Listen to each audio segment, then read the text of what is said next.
Welcome to my video, Jodi Arias, antisocial disorder, sociopath, psychopath, coping inside prisons. My name is Carl Torsvins. I'm a former deputy warden in New Mexico and Arizona Department of Corrections, and this video is published for the purpose of making an awareness to what management issues Jodi Arias may have once she gets to the Perryville complex. But the topic that's come up 100 times in my videos is how will Jodi Arias do her time, and what barriers or obstacles will she have or anticipate based on personality and borderline anti-personality disorder. A couple of more questions that were asked, follow-ups, like what kind of security precautions have to be put in place for such a person or personality?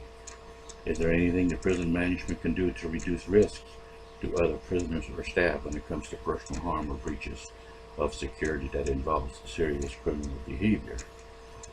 One of the things that we have to keep in perspective and keep in mind is that, first of all, Jodi Arias will be housed among many other prisoners with similar coping and functional or dysfunctional skills inside this Perryville complex.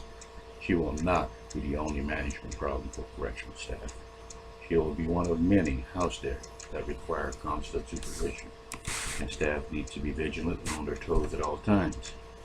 She will be merged and housed with dozens of individuals inside the special management area that will possess similar behavioral patterns as she has, and they will likely cause conflicts, whether intentional or not. Remember, this is a 22-hour lockdown unit with restricted movement, and all movement is isolated from others, with one inmate moving through the area at a time. The chances of physical contact are slim.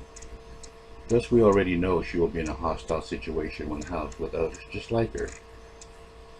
Watch my video, Alpha Girl or Punked. It deals with the alpha system when you're put among other alphas. Not that complex, but it is predictable. Jodi Arias will have cellmates, isolated in single cells but within visual or audio from each other, who will share human difficult characteristics. Characteristics exist of having extreme sense of entitlement, unremorsefulness, apathetic to others, unconscionable behavior. This is the short list. There's another list that is associated with it. Jodi Arias will have effectively cold attitude, disturbed understanding. She'll be socially irresponsible, disregardful of obligations, non-conforming to norms, irresponsible in general, blameful of others, and manipulative and conning. This list describes many others already incarcerated. Jodi Arias may be easily provoked by similar mental-minded, aka difficult people that could create conflicts and or impulses to hurt or assault one another, for no apparent reason other than it is what it is in other prison codes. We're talking about environmental influences here. Remember to never forget that none of these people I'm talking about are physically or mentally impaired to cope or work, but none will volunteer to do any work, whether it's cleaning or porter to cell blocks, showers, or recreation areas if asked by staff. They will be very selective in their requests and choose their items of need very carefully and deliberately. The key words are very carefully and deliberately. There's a MO that they have that is very, very specific in the sense of how it serves their needs. It will be vital for correctional officers to search their cells frequently and randomly to find their stash of contraband.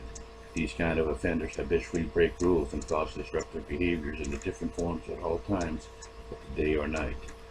Such disruptive behaviors include deliberate altercations and non-compliance of rules and regulations, to speak generally, but specifically they're prone to set fires in their cell, plugging up toilets and flooding, destroy personal property, throw feces, urine, or other bodily liquids at passing prisoners that come by their cell, make weapons, and find ways to sabotage locking devices and other security equipment.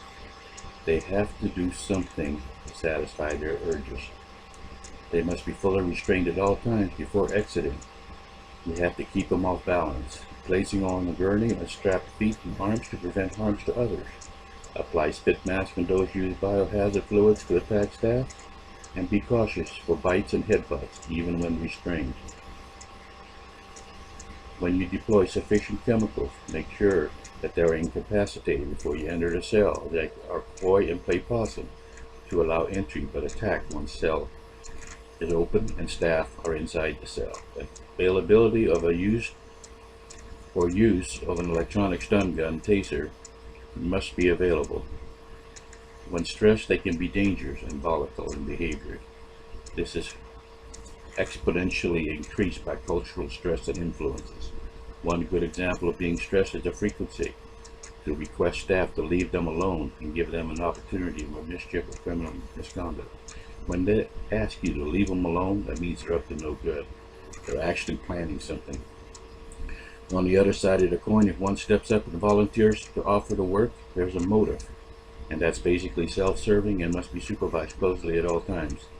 They have scanned the area for an item or person that they desire and want to take control and scam them into committing a crime or a misdeed for them. They have to be constantly watched at all times. In other words, they can become more cunning and cruel and crazy. They may be choosing not to exercise self-control. They may choose wrong over right, and they may or may not know exactly what they're doing. Keep in mind, they do this deliberately and with malice in mind. The key word here is malice. They're deliberately planning something. This could translate into assaults on other inmates, staff, and risk-taking behaviors that include escape and hostage-taking. Risk-taking includes smuggling or ordering others to smuggle in contraband, for example, cell phones, weapons, drugs, money, etc. Remember, they're self-serving and they should always take care of themselves first. Please understand, they're not insane. They are triggered by environmental aggravating circumstances and deceptive.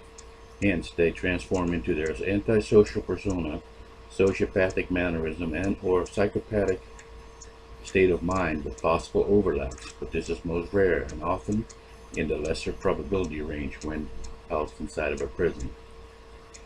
I've observed all three qualities in persons in the past and found them to be very dangerous individuals requiring extreme security measures to keep the staff and the environment safe. In fact, the Arizona Department of Corrections created a violence control unit to address their conduct or misconduct. Due to legal ramifications, we changed this violence control unit into a behavioral management unit. These cells are designed a little bit different than others, and the prisoner does not come out with the supervision of at least 2 officers, and in some cases, a supervisor, sergeant, or above. There may be a camera present. This is designed to minimize injuries during transports and witness the fact if an altercation takes place and evidence or witness statements are required, we can justify the use of force. I've been told by former co-workers in the mental health field that this can happen with a calculated degree of overlap between their personality traits and showing signs of mental illness. The key word is aggravating circumstances. This can be impacted by factors such as age, involvement, relationships, control, or lack of control. The main characteristic of it is complete and utter disregard for the rights of others and the rules of society. They seldom show anxiety and don't feel guilt. This makes them risk takers to the most serious degree, and security must adjust for such potential perils.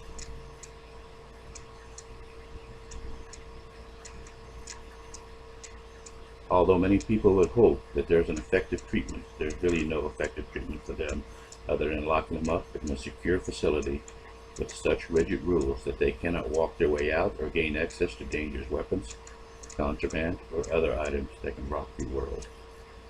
This is an overview.